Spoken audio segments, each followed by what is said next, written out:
Ndugu zangu wapendwa katika Kristo, karibuni kwa tafakari ya neno la Mungu.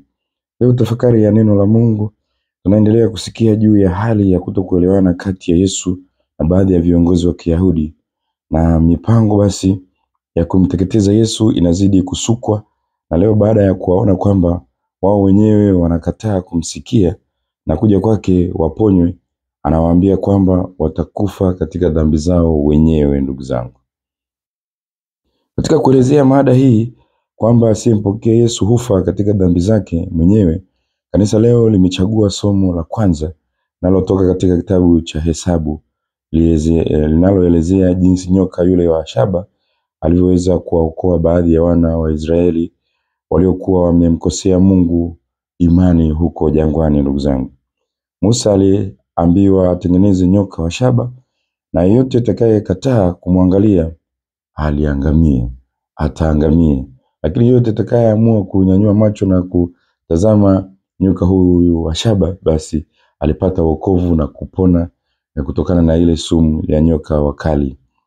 Leo kanisa linatumia somo hili kusisitiza kwamba Yesu anakaribiwa kunyanyuliwa juu, na hivyo yeye ni zaidi ya yule nyoka wa shaba. Ndugu zangu, na atakayekataa kumwangalia hakika atakufa kutokana na dhambi zake, kwani nyoka wa sumu watamuuma kama walivyowauma wana wa Israeli kwa sababu ya dhambi zao, na walipona tu kwa kuitazama ile nyoka ya shaba.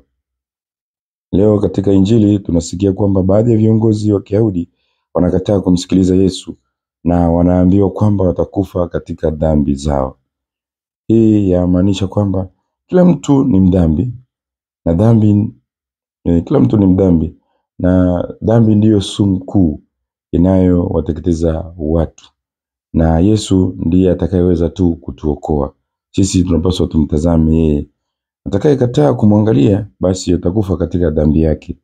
Sisi tunaposikia habari hizi, ndugu zangu, tujue na tufurahi kwamba Yesu ndiye faraja yetu. Yesu ndiye mponyaji wetu. Yesu ndiye daktari mkuu. Tujue, tufurahi, kwani zamuonyesha jinsi hii hali inamuonyesha jinsi Yesu Kristo wetu alivyo na nguvu na pia alivyo na uweza mkubwa kati yetu, na jinsi awezavyo kutuokoa sisi. Yeye ndiye faraja yetu. Wakati dunia imetupiga sumu, tumeng'atwa na sumu, wenzetu wametusema vibaya, hali imekuwa tete, yani hatuna raha, hatuna amani, tumesalitiwa. Kwa kweli Yesu ndiye wa kumtazama. Yeye ndiye atakayetuponya vidonda na maumivu yetu.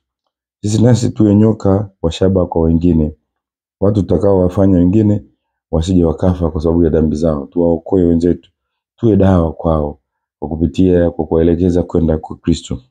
Usimfundishe mwenzako dhambi au kaidi wowote. Alafu tuache pia majivuno, tusikubali kufa kwa ajili ya majivuno yetu. Ndugu zangu, sisi tuwe watu wa unyenyekevu. Tuiponye dunia kwa kuonyesha unyenyekevu. Kujimwambafai huku hakusaidii chochote, badala yake tutafanya tu tusipendane na wenzetu na kuishia kwenye msongo wa mawazo.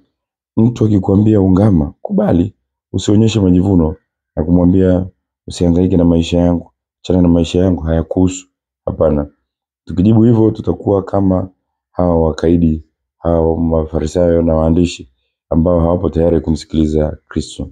Leo Yesu anataka sisi tuondokane na dhambi zetu wenyewe ambazo zinatufanya sisi tufie jangwani. Tumtazame Kristo. Yeye ndiye kama lile jiwe la nyoka lile unaloliweka kwenye unachanja kidogo unaliweka ili nyonye ile sumu. Kristo ndiye anayenyonya sumu ambazo zimeingia kutokana na maisha yetu. Yeye ndiye anayenyonya sumu ndani ya mioyo yetu ili tuweze kubaki salama, tusije tukafa. Basi nakutakia siku njema. Mwenyezi Mungu akubariki na kukulinda, Baba na Mwana na Roho Mtakatifu. Amina. Bado naendelea kukumbusha shajara zetu za Asali Mbashara bado zipo pale St. Joseph Cathedral kwenye container la kwaya pale, zipo shajara. Jipatie shajara hii, ina upekee wake. Nenda, kuna sala za Mtakatifu Padre Pio za kuomba uponyaji mwanzoni, zitakusaidia wewe ukizisali. Lakini shajara imechagua pia masomo vizuri, itakusaidia pia uwe na uelewa katika kuyatafakari masomo ya kila siku. Zipo pia pale Msimbazi Bookshop, Moshi Bookshop pia zipo shajara, na San Damiano kwa Capuchini, Padre Pio Shrine, basi ujipatie nakala yako. Utakia siku njema.